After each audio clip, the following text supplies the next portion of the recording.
A'udzubillahi minasyaitonirrajim. Bismillahirrahmanirrahim. Alhamdulillahirabbil alamin.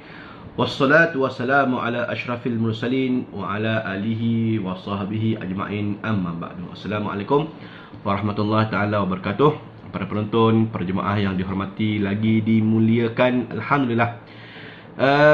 Setinggi-tinggi kesyukuran kita kepada Allah Subhanahu wa taala atas segala kesempatan, kesihatan, kelapangan masa, rezeki dan semua benda. Kita bersyukur kepada Allah Subhanahu wa taala. Baik, saya memohon maaf lah awal-awal kepada tuan-tuan, para penonton sekalian, kerana kita tidak dapat menyambung siri hari itu. Kan hari itu dah episod 8, hari yang ketiga di Mekah. Kita dah bersiarang hari itu dah dekat 9 ke 10 hari yang lepas lah. Saya nak buat sambungan tetapi kesihatan tidak mengizinkan. Ini pun baru je baik-baik demam kan, sesama apa semua ni. Ini pun ada saki-baki batuk lagi. Tapi bukannya COVID lah, cuma demam biasalah kan. Okey, baik. Pada video kali ini kita nak menyambung lagi. Saya tahu tuan-tuan pun mungkin tak sabar nak tahu apa lagi yang berlaku pada hari yang seterusnya kan, Umrah Andalusia. Okey, baik. Hari tu kita dah cerita berkaitan dengan episod yang ke-8, iaitu hari yang ketiga kita berada di bumi Makkah Al-Mukarramah.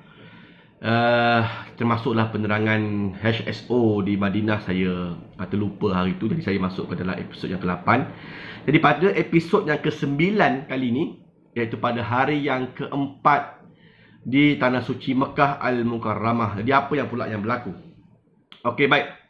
Untuk hari ke-4 tuan-tuan berada di bumi Makkah Al-Mukarramah, ikutkan jadual kita pada hari ini, iaitu pada hari yang ke-4 di bumi Makkah Al-Mukarramah, adalah buat umrah yang kedua lah. Buat umrah yang kedua ataupun yang ketiga, ikut kepada kelulusan Iktamarna Business di pihak Andalusia untuk memohonkan umrah secara grouping. Namun begitu, saya nak terangkan sikit lah pada tuan-tuan. Sebenarnya untuk umrah grouping ni, kita mohon kepada Muassasah Husam pihak Andalusia untuk grouping punya umrah, tetapi bergantung kepada kelulusan dan kekosongan kan, kekosongan jemaah-jemaah ketika mana bertawaf, bersa'i nak buat umrah di sistem Saudi lah. Oleh kerana kalau sekiranya tidak ada kekosongan, maka saya sarankan begini kepada tuan-tuan, deal dengan mutawif kan, deal dengan mutawif, dengan jemaah-jemaah member-member lain satu bas. Cuba kita sinkronisekan hari dan juga masa untuk kita bertawaf bersama-sama. Boleh buat. Tuan-tuan buka aja Iktamarna individu yang ada dalam handphone, kemudian pilih tarikh. Contohlah hari ni kan, pilih tarikh hari ni, jam berapa, katalah belah ni baru bagi, ambil belah malam ke, belah petang ke, belah malam ke, nak buat umrah bersama-sama. Kita synckan dengan semua orang lah kan, semua orang. Maka mutawif akan maklumkan awal kepada grup, kalau semua setuju, hari ni kita nak buat umrah secara beramai-ramai. Jam, ambil lah masa pukul 6 petang ke contohnya. Maka kita buka Iktamarna individu, handphone masing-masing, buka, kemudian pilih terus hari, masa untuk kita sama-sama buat umrah grup. Itu cara kalau sekiranya nak buat umrah sama-sama, jika tidak dapat Iktamarna Business daripada Husam ataupun Muassasah Andalusia. Dia betul lah, dia atas kepada kekosongan tuan-tuan. Tambah pula tuan-tuan kalau nak pergi bulan 1, bulan 2, kita dengar kata ni Indonesia dia nak masuk kan, Pakistan pun dia nak masuk, Turki pun dia nak masuk. Jadi kesesakan jemaah ni makin terasa. Ramai lagi orang daripada belahan-belahan dunia yang lain dah mula datang membanjiri kota Mekah untuk buat umrah. Jadi kita amat concern kepada para jemaah kerana kebarangkalian untuk dapat umrah secara grouping ini agak sukar. Itu sebab jemaah siapa yang boleh apply aja Iktamarna individu masing-masing, pergilah buat umrah masing-masing. Itu lebih baik ya. Cuma kalau nak buat grouping, mutawif pimpin apa semua ni, dulu boleh kan, tanpa Iktamarna, tanpa aplikasi apa semua ni, 3 kali umrah dengan Andalusia. siap dengan jadual waktu dah kita tampal, dah kita bagi dah pada WhatsApp masing-masing. Hari ni apa aktiviti, pagi esok ada bas menunggu pukul 7.30 pergi Tanah Im dan sebagainya. Semua cantik. Tetapi pasca COVID ini tuan-tuan ya, ini tidak boleh kita aplikasikanlah. Jadual macam dulu nak bagi tampalan dekat dia orang makan ataupun bagi kat WhatsApp masing-masing. Sekian-sekian hari baru kita nak buat umrah, siap-siap pakai ihram kat bilik. Ini tidak memungkinkan untuk berlaku kerana aplikasi ini berjalan.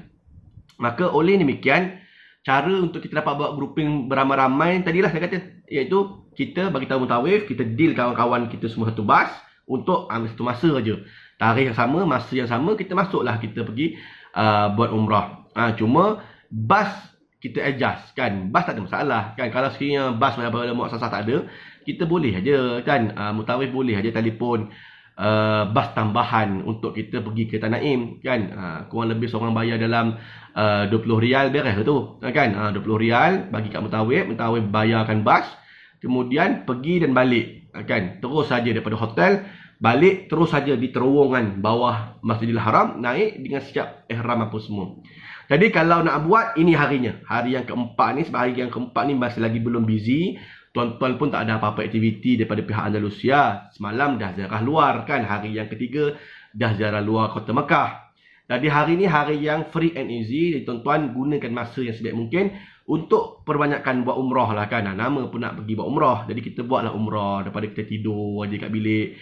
Kan, daripada kita saja-saja je tawaf sunat. Apa salahnya kita buat tawaf umrah? Boleh kita buat umrah badal lagi untuk ayah kita, mak kita, arwah atuk, arwah nenek. Kan, boleh buat, tak ada masalah. Jadi, itu cara dia. Jadi, boleh deal lah dengan mutawif masa sekian. Kata dah pukul 6 petang contohnya. Semua dah dapat. Maka mutawif akan dealkan bas kurang lebih dalam pukul 4 petang. Kumpul semua kat lobi bawah. Semua sekali dah pakai ihram apa semua. Wuduk kalau boleh siap dekat bilik dah. Kan, pakai ihram siap-siap, wuduk komplit apa semua. Tapi kalau batal wuduk nanti boleh ambil dekat Masjid Tanah Im. Kan, pakai ihram, wuduk siap-siap, tunggu bas sampai aja, naik bas, bayar seorang 20 rial kat mutawif. Kan, mutawif pun kutip, bla kutip. Dah habis kutip, on the way pergi ke Tanah Im. Kurang lebih 10 km aja dalam 5 minit sampai dah di Masjid Aisyah di Tanah Im. Sampai saja di Masjid Tanah Im, apa yang tuan-tuan kena buat, ya, sampai aja. Ingat parking kat mana kan bas tu. Biasanya bas tak apa-apa banyak lah. Ni saya cerita ni dalam bulan 12 ni awal bulan 12 ni. Belum banyak lagi. Ya, nanti zaman masa tuan-tuan nanti bulan 1 bulan 2 dah banyak. Ingat betul-betul bas tu parking kat mana, turun di situ dan naik juga di situ. Kalau masa tak banyak, tak ramai orang apa semua ni, biasanya bas akan parking tepi jalan aja betul-betul. Masjid Aisyah gitu, Masjid Aisyah belah kanan. Ni di Jambat, sempadan Tanah Haram, Tanah Halal kan, Tanah Haram. Maka ada jambatan dulu, bas tu akan pergi ke kanan. Kan dia akan berhenti kanan. Bermakna bas dah berada di Tanah Halal dah. Kan berada Tanah Halal. Sini Tanah Haram, dia keluar sini, ni Tanah Halal lah. Masjid Aisyah belah kanan. Turun semua sekali, terus saja. Kalau sekiranya batal wuduk, belah belakang masjid ada tandas lelaki, tandas perempuan boleh ambil wuduk. Kalau yang mana ada wuduk, terus saja masuk belah masjid. Tuan-tuan berhadapan dengan pintu masjid itu. Belah kanan itu tempat lelaki, belah kiri itu tempat perempuan. Boleh masuk aja, ya, boleh masuk. Biasa kita bagi masa 30 minit lah. 30 minit untuk para jemaah. Apa yang tuan-tuan boleh lakukan adalah, jika sekiranya pukul 4 petang apa semua dah asar, maka semayang je lah jemaah asar dekat Masjid Aisyah Tanah Im. Tapi kalau tuan-tuan pergi ni pagi, katalah ambil solat umrah pukul 12 tengah hari, tuan-tuan pergi pagi lah. Pagi tak panas kan, 8 pagi kan, gitu dah pergi, boleh buat solat tahiyatul masjid, solat duha, kan, kemudian doa-doa dan juga terus saja berniat ihram umrah, sama ada umrah sendiri, umrah sunat ataupun umrah badal untuk arwah-arwah.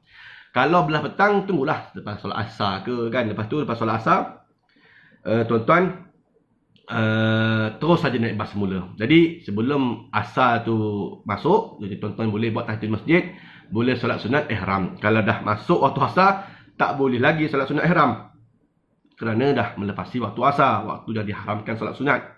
Sebab kita tanah halal lah. Kalau tanah haram Mekah, no hal. Tanah haram Mekah tak ada waktu pengharaman solat. Oleh kerana tuan-tuan berada di Masjid Aisyah, tanah halal, maka pengharaman waktu solat itu berlaku. Oleh demikian, bagi yang nak solat sunat ihram apa semua, sebelum solat asar lah. Sebelum solat asar tu boleh solat sunat ihram, tahiyatul masjid, solat ihram dan solat asar. Begitulah keadaannya. Okey, baik. Kalau belah pagi tuan-tuan boleh buat tahiyatul masjid, solat sunat ihram, solat sunat duha, kemudian doa-doa sikit, niat terus kan. Macam mana niat untuk umrah sendiri, macam sebelum-sebelum ni jugalah. Sahaja aku melakukan umrah dan aku berihram dengannya kerana Allah Taala. Ya. Bagi mereka yang melakukan niat umrah badal, niat umrah badal, sahaja aku melakukan umrah badal bagi ayahku, contohnya ayahku, dan aku berihram dengannya kerana Allah Taala. Maka satu orang satu badal, satu nama sahaja. Ya, kalau mak-mak lah, ayah-ayah lah, atuk-atuk lah, nenek-nenek lah. Ya, sahaja aku melakukan umrah badal bagi atukku. Tak payah sebut nama tak apa, sebab atuk kita lah, kita pun dah tahu nama dia siapa kan. Atuk yang belah ayah, belah mak tu lah, gitu kan. Belah mak, belah ayah gitu. Kalau sebut nama pun boleh. Sahaja aku melakukan umrah bagi atukku kan, Haji Razali bin Mansur kan, kerana Allah Ta'ala, dan aku berihram ni kerana Allah Ta'ala. Maka boleh juga sebutkan nama, tak ada masalah. Ya. Tapi umrah badal ni tak boleh buat bagi orang lain yang bukan ahli keluarga kita. Ya. Tak boleh buat untuk bapa kawan kita, tak boleh kan. Baik benar kita ni nak buatkan orang, bagus. Tetapi kena minta izin daripada kawan kita lah kan. Minta izin kat kawan kita, minta izin ahli waris mereka. Gitu. Sama juga kata orang lain, pakcik kita pun tak boleh. Kan pakcik, makcik kita pun sebab dia orang ada bini dia, dia ada suami dia, dia ada waris dia. Kalau nak buat kena minta izin. Tapi kalau family kita, ayah, mak kita, atuk, nenek kita, tak ada masalah. Ya. Anak, cucu yang dah meninggal apa semua kita boleh buat sebab ahli waris kita satu lain. Tapi kalau lain sebelah kena minta izin. Apatah lagi yang kawan-kawan, saudara mara keluar-keluar sana, itu memang kena minta izin mereka. Ya. Bila tuan-tuan buat umrah badal, tuan-tuan dapat pahala, tuan-tuan buat umrah sendiri, dalam diri itu dah dapat pahala umrah dan dapat niat juga badal untuk mereka, dapat 2 pahala bagi mereka yang buat umrah badal. Sebab itulah bagi saya umrah sendiri dah wajib, dah settle dah. Umrah sunat kan, kalau tak ada saudara mara nak buat tak apalah, tapi kalau sekiranya ada atuk nenek yang dah memang arwah, Allah yarham mereka ni, kita buatkanlah untuk mereka. Kita pun dapat pahala umrah sebab kita yang buat kan, dan mereka di alam sana pun dapat pahala umrah, insya-Allah Allah Taala akan bagi pahala umrah tu bagi mereka. Itu sebab kita buat yang terbaik mungkin, dan saya sarankan buatlah umrah badal kan, buat umrah badal. Satu kali aja untuk kita sudahlah ya, yang wajib dah settle, melainkan kalau tak sempurna. Kalau umrah kita tak sempurna hari itu yang wajib, maka kita rasa ragu-ragu, rasa macam tak sedap lah, aku rasa nak buat umrah lagi sendiri. Okey, bolehlah buat umrah lagi satu kali untuk diri kita. Tapi masa-masa yang lain apa semua tu, buatlah umrah badal ya. Kerana apa tuan-tuan? Kerana pahalanya untuk kita dan juga untuk arwah di alam sana. Kalau kita buat untuk umrah kita aja dah dapat pahala. Umrah sunat kan, kita aja seorang. Jadi bila kita buatkan untuk orang lain, kita dapat pahala, orang di alam kubur tu pun dapat pahala. Nanti okey. Yang ada umrah nazar boleh buat juga kan. Mungkin dia kata kalau aku sembuh daripada penyakit ni, aku nak tunaikan ibadah umrah. Maka boleh buat masa inilah umrah nazarnya. Sahaja aku melakukan umrah nazar bagi diriku dan aku berihram dengannya kerana Allah Ta'ala. Itu contoh niat umrah nazar. Umrah sendiri, umrah badal, umrah nazar. Okay. Bagi wanita macam biasalah, niatlah bersyarat. Dan sekiranya aku terhalang oleh halangan syarak, maka aku akan bertahallul. Maka niat aja. Walaupun kita waktu tu suci ke apa semua, kita niat ajalah bersyarat. Mudah-mudahan kalau sekiranya datanglah halangan-halangan apa semua untuk diri kita, kita dah ada niat bersyarat, so kita boleh keluar tanpa perlu membayar seekor kambing untuk dam. Bagi lelaki tiada niat bersyarat, niat biasa sahaja. Kan kalau sekiranya terhalang oleh suatu halangan, maka dia kena sembelihlah seekor kambing dan keluar tahlul ihsar untuk diri dia. Okey, baik. Maka selesai saja apa semua, naik balik bas. Nanti dalam bas pun tahu, ingatkan lagi sebelum bas tu bergerak, ingatkan lagi siapa yang belum berniat ihram dan sebagainya. Dan bila semua dah komplit, semua dah siap dah niat apa semua, bas pun bergerak, dia akan masuk bawah terus, dia akan U-turn untuk masuk balik tanah haram lah kan. Maka sama-samalah kita bertalbiyah beramai-ramai secara kuat kan, itu adalah sunat kan. Bila mana kita nak dalam perjalanan melakukan ibadah umrah, labbaik Allahumma labbaik, labbaik la syarika lak labbaik, innal hamda wan ni'mata laka wal mulk la syarika lak. Maka bertalbiyah banyak-banyak apa semua dalam pada pergerakan menuju ke ke Masjidil Haram. Untuk umrah yang ini, kalau tuan-tuan buat daripada Tanaim, saya sarankan tak payahlah balik hotel kan. Terus ada di bawah terowongan Masjidil Haram aja. Mungkin tuan-tuan duduk di Anwar Diafah, Olayan Al-Haram kan, nak balik hotel kan jauh apa semua. Tapi kalau Safwa tak apa, sebelah aja kan. Bas pun berhenti bawah terowongan, naik kanan dah sampai Safwa. Lepas tu tuan-tuan turun, pergi jalan kaki, pergi ke masjid. Tak ada masalah sangat. Tapi kalau sekiranya Anwar Diafah, Olayan Al-Haram, Hilton Doubletree, Hilton Convention atas bukit sana, maka terus saja parking bawah Masjidil Haram. Jadi sampai saja di terowongan apa semua, jemaah pun keluar daripada bas, naik eskalator, terus saja nampak dah pintu King Fahad Gate di hadapan. Tengok entrance mana nak masuk ke medan tawaf. Sebab ada dua tempat kan, satu entrance masuk medan tawaf, satu entrance untuk pergi solat ada di atas. Dengar ceritanya, insyaAllah lepas ni akan ada lah di Iktamarna, iaitu untuk boleh bertawaf di tingkat 1 kan, di tingkat 1. Tetapi yang setakat hari ni dah 3 Disember, saya buat video ni 3 Disember. Saya tengok masih ada belum lagi update untuk tawaf tingkat 1. Belum lagi ada update untuk cium Hajar Aswad, dengan ceritanya akan ada lepas ni. Baguslah, patut dulu lagi dah buat dah. Tak payahlah orang bersesak-sesak, bersiku-siku. Ni lebam-lebam muka nak cium Hajar Aswad. Kan sebab apa? Sebab bersesak-sesak. Cuba buat macam ni, senang. Aplikasi, sekian masa. Okay, semua orang dapat peluang untuk cium Hajar Aswad. Kan, saya tahu tuan-tuan yang dengar video ni pun bukannya pernah cium Hajar Aswad kan. Macam mana lah gamaknya cium Hajar Aswad tu kan. Tapi nak pergi tengok, oh ya orang bertumbuk-tumbuk nak pergi cium Hajar Aswad. Kan, Allahumma salli ala Muhammad kan. Tambah pula perempuan pula apa semua pun ya nak cium Hajar Aswad. Bersesak-sesak dengan lelaki. Bagi saya kalau ada lah dalam Iktamarna lepas ni, untuk mohon Hajar Aswad sekian hari, sekian tarikh, sekian masa, cantik, memang cantik sangat lah. Mudah-mudahan kita semua dapat cium Hajar Aswad lah kan. Walaupun cium tu sunat je kan. Tapi oleh Nabi pernah cium, sebab itu kita pun cium je lah ya. Okey, baik. Kemudian selesai umrah yang kedua ataupun yang ketiga ni, hari yang keempat di Mekah ini, maka selesai saja. Tuan-tuan boleh ada masa free and easy kan, masa lapang belah petang ke. Kalau tuan-tuan buat umrah ni pagi, belah petang, malam free and easy. Maka belah petang, belah malam cuba kita adjustkan dengan mutawif, tengok untuk pergi ke Hudaybiyah contohnya kan. Hudaybiyah ni ialah satu tempat di mana Nabi SAW ketika mana daripada Madinah Nabi nak pergi ke Mekah untuk buat umrah, tertahan kerana orang Quraisy waktu tu dengar cerita Muhammad nak datang daripada Madinah ke Mekah macam nak perang. Sebenarnya bukan perang pun, semua pedang pun disarung elok tepi unta apa semua. Tapi pedang kena bawa lah, mempertahankan diri kan gitu. Jadi pedang kena bawa, tapi dalam sarung, bermakna bukan nak pergi perang. Pakai ihram siap, Nabi niat di Bir Ali apa semua. Bayangkan tuan-tuan, 2 minggu daripada Madinah nak ke Mekah, tiba-tiba dengar kata orang Quraisy Mekah tak bagi masuk ke Mekah. Maka tertahanlah Nabi di satu tempat di sepadan antara tanah haram dan tanah halal. Itulah dinamanya Hudaybiyah. Jadi tuan-tuan, kalau dapat pergi ke Hudaybiyah bersama mutawif apa semua ni, bayar tambang bas sajalah, bas tambahan apa semua. Kurang lebih seorang dalam 25 rial, 30 rial gitu. Tengoklah pada harga semasa, 30 rial kurang lebih. Kemudian bayar 30 rial kat mutawif, tuan-tuan ada peluang untuk pergi ke dua tempat. Yang pertama sekali, tuan-tuan akan dibawa ke Museum Hudaybiyah.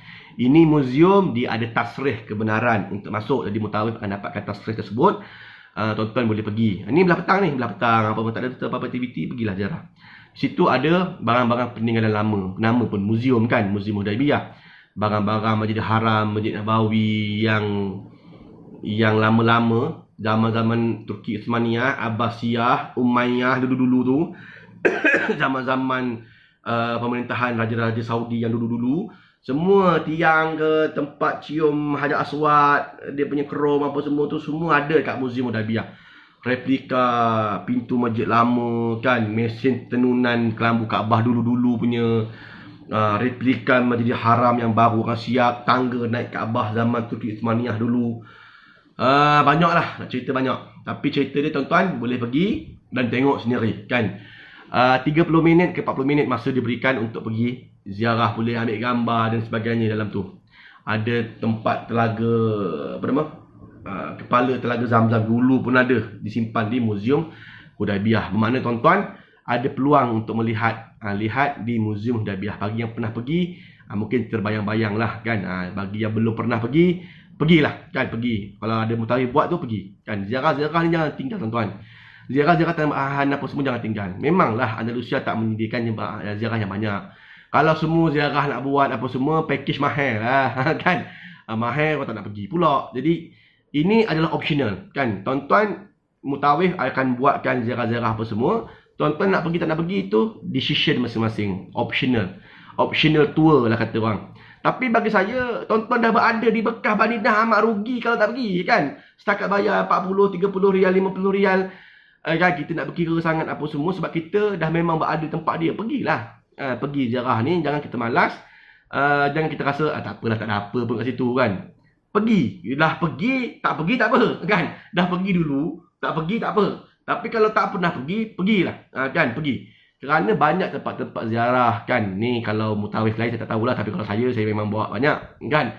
Ziarah-ziarah tambahan ni saya nak bagi pengisian penuh kan, hari-hari penuh kepada para jemaah supaya dia punya feeling tu, tuan-tuan berada di Mekah Madinah ni, oh kan, memang aku tak silap lah pergi dengan Ustaz Saifullah Nasri kan.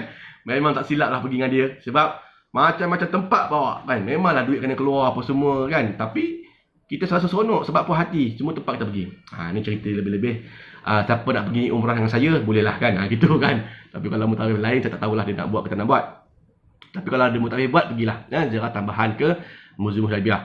Habis ziarah Muzium Hudaibiyah, biasanya kita akan pergi dalam kedua lepas Zuhur gitu, ketiga, 3:30 dan nak asar. Jadi tuan-tuan ambil wuduk siap-siap. Dekat muzium tu sebelah tu ada bilik air, boleh ambil muzium. Depan muzium tu pula ada tong-tong air zam-zam, boleh minum air zam-zam apa semua. Ambil wuduk siap-siap kat bilik air. Bila naik bas balik, lain bas akan tolak pula menuju ke sempadan tanah halal, tanah haram. Dan ada satu tempat yang namanya Masjid Hudaibiyah. Belakang Masjid Hudaibiyah tu adalah masjid lama. Binaan lama dia dah roboh dah. Depan dia Saudi bina satu masjid baru. Kan cuma masjidnya amat dhaif lah ya.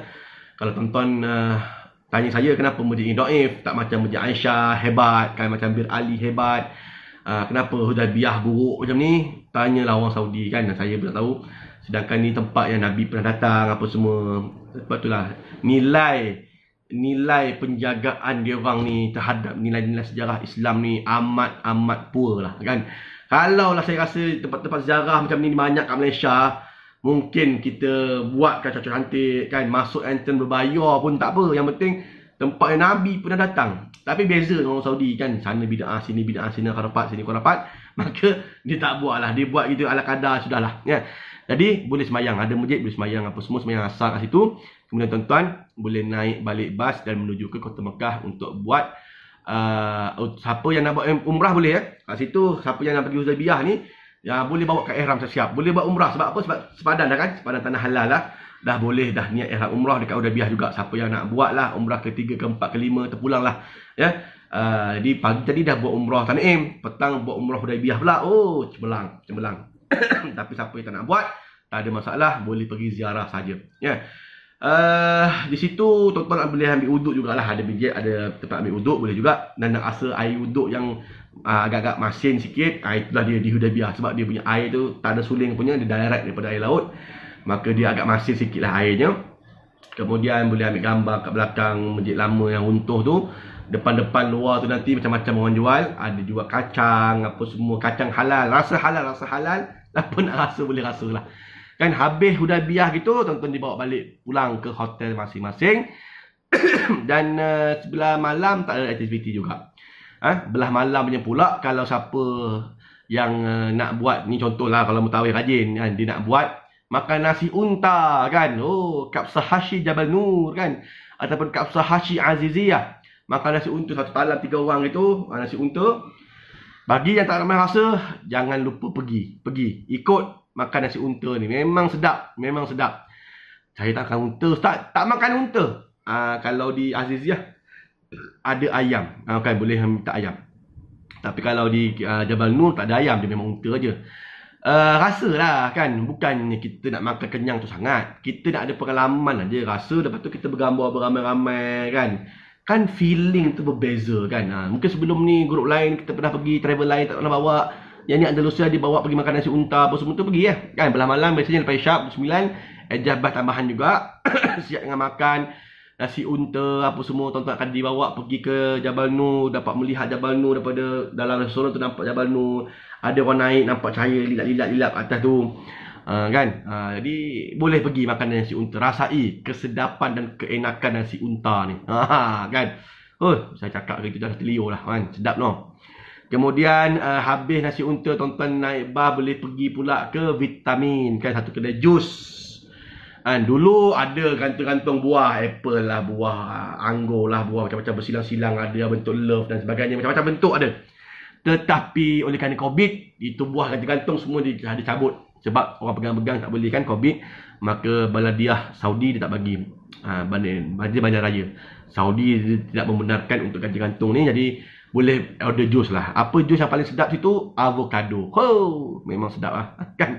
Jangan lupa rasa. Ya, habis pergi kedai jus apa semua, naik bas dan pulang semula ke hotel. Bermakna satu hari tu pagi umrah, petang Hudaibiyah kalau nak buat umrah lagi pun boleh. Belah malam pula nasi unta pula apa kan. Jadi isilah masa yang terbaik lah untuk tuan-tuan ya. Jadi penuhi masa. Baik, itu sajalah kot daripada saya. InsyaAllah penerangan berkaitan dengan hari yang keempat di Tanah Suci Mekah Al-Mukarramah. Dan insyaAllah hari esoknya pula kita nak cerita berkaitan dengan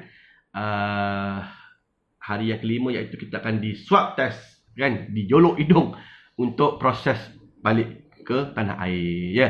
Terima kasih atas segala perhatian. Mohon maaf atas segala kekurangan. Jangan lupa subscribe, like, share video ini kepada kawan-kawan supaya kawan-kawan semua dapat tahu apa info-info terkini. Bagi mereka yang nak tahu episod-episod sebelum ni, boleh carilah saya punya video dalam episod ni, dalam YouTube channel saya IC Share ni. Ada episod 1 sampai episod 8 setelah saya uploadkan sebelum ini. Ya, terima kasih lagi sekali. Aku qouli hadza wa astaghfirullahalazim li wa lakum. Assalamualaikum warahmatullahi taala wabarakatuh.